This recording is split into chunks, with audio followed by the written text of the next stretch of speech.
Polisi nchini Kenya wamemkamata mwanasiasa wa upinzani wa Sudan kufuatia kibali cha kukamatwa kwake kilichotolewa na polisi wa kimataifa wa Interpol. Yasser Arman alikamatwa alipowasili mjini Nairobi alikotarajiwa kufanya mazungumzo kuhusu vita vya Sudan. Leila Mohamed na maelezo hayo.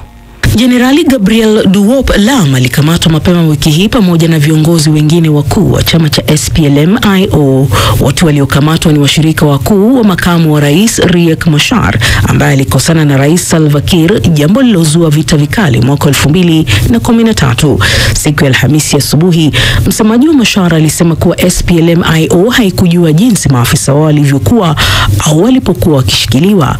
Msemaji wa serikali Michael Makuei aliwaambia waandishi wa habari katika mji mkuu Juba kwamba Rais Kiir amesisitiza kuwa Sudan Kusini haitarejea vitani. Makuei aliongeza kusema kuwa viongozi hao wa upinzani walikamatwa kwa sababu walitenda vitendo vilivyokinzana na sheria. Sudan Kusini ndio taifa jipya zaidi duniani baada ya kujitenga na Sudan mwaka 2011, lakini miaka miwili tu baadaye vita vya wenyewe kwa wenyewe vilizuka baada ya Kiir kulifuta baraza lake lote la mawaziri na kumshutumu Machar kwa kuanzisha mapinduzi ambayo hayakufaulu.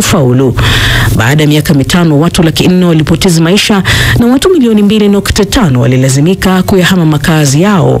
Makubaliano ya amani yaliafikiwa mwaka 2018. Jenerali Lam anasimamia kitengo cha kijeshi cha chama cha upinzani ambacho bado hakijajumuishwa katika jeshi la nchi hiyo. Mshirika mwingine wa Machar, waziri wa mafuta Port Kang Chol, anasemekana kuchukuliwa na vikosi vya usalama usiku wa jana. Vilevile nyumba ya Machar iliyopo mji mkuu Juba ilizingirwa na wanajeshi wa Sudan Kusini usiku kucha. Umoja wa Mataifa na Umoja wa Afrika wameonya kwamba ghasia katika eneo hili zinaweza kuenea. Sudan Kusini haijawahi kufanya uchaguzi. Uchaguzi kwa sasa unatarajiwa kufanyika mwaka 2026 baada ya miaka mingi ya kuahirishwa.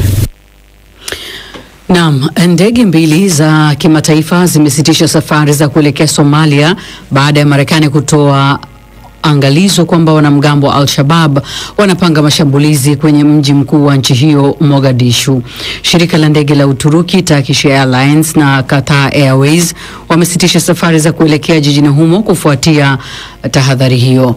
Ubalozi wa Marekani nchini Somalia nao umeonya kwamba mashambulizi ya hivi karibuni yanapangwa kufanyika katika maeneo ya Mogadishu, ikiwemo uwanja wa ndege wa Aden Ade. Nur Hussein Abdi ni msafiri ambaye alikuwa anapanga kusafiri hadi Uholanzi asubuhi ya leo, lakini kutokana na tahadhari hiyo hakuweza kusafiri. Hapa anaeleza masaibu yake.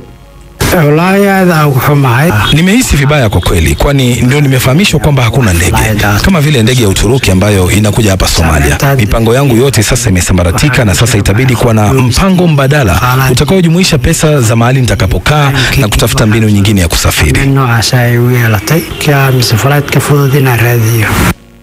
Wakati huo waziri wa mawasiliano wa Somalia Daud Aweis amewaambia waandishi habari kwamba serikali imeweka mikakati kamili ya usalama katika uwanja huo wa ndege. Tunawatahadharisha raia dhidi ya kutumia mitandao ya kijamii kusambaza habari potofu, na kwa mujibu wa sheria iliyopitishwa na serikali iliyopita, ni makosa kutumia mitandao ya kijamii kusambaza habari potofu kuhusu masuala ya usalama.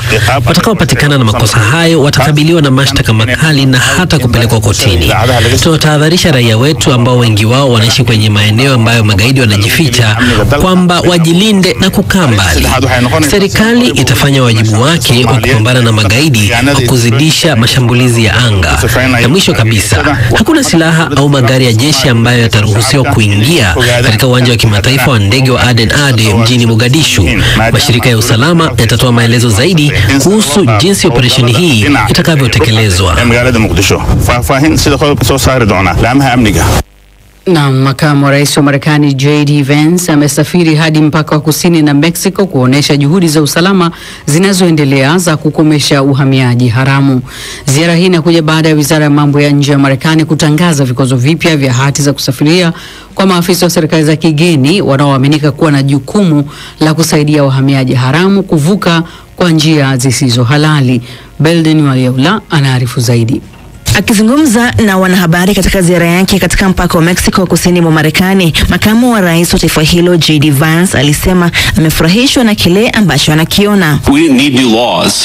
Hatukuwa tunahitaji sheria mpya, tulikuwa tu tunahitaji rais mpya, na tunashukuru Mungu tunaye rais mpya. Nimesikia kutoka kwa watu kadhaa wanaoshika doria mpakani kuwa kile walichokuwa wanahitaji ni kuwezeshwa kufanya kazi yao.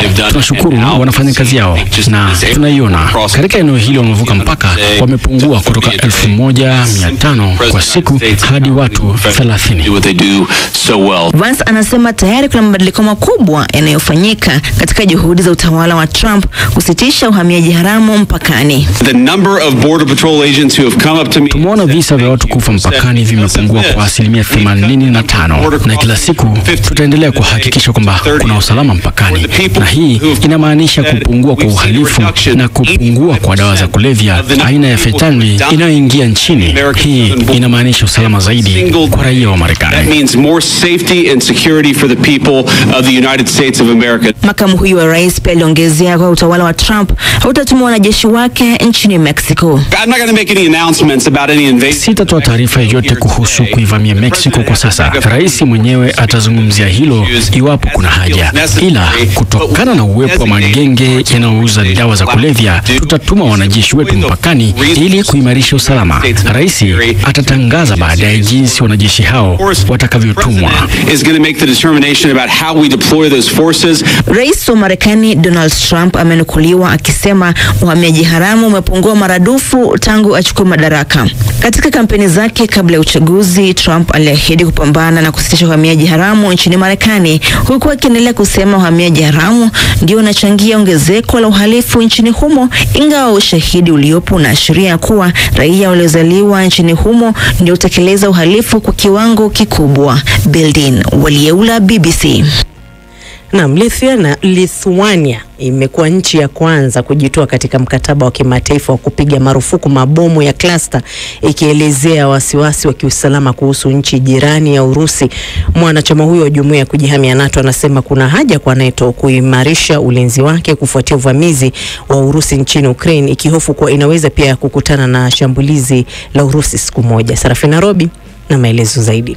Nchi ya Lithuania leo imejiondoa katika mkataba wa kimataifa, ikielezea hofu yake kuhusu usalama kuhusu nchi jirani ya Urusi, katika hatua ambayo imesababisha ukosoaji kutoka kwa makundi ya haki za binadamu. Taifa hilo la zamani la Baltic lilotawaliwa na Soviet lenye idadi ya watu milioni 2.8 pia limeashiria nia yake ya kujiondoa katika mkataba mwingine wa kimataifa unaokataza matumizi ya vifaa vidogo ambavyo hulipuka wakati mtu anapovikanyaga au kuvikaribia na kusababisha maafa ambavyo hulenga watu. Lithuania ambayo ni mwanachama wa shirika la kujihami la mataifa ya Magharibi NATO inasema kuwa inataka kuimarisha ulinzi wake kufuatia uvamizi wa Urusi nchini Ukraine, ikihofia kuwa huenda ikafuata iwapo Urusi itafanikiwa.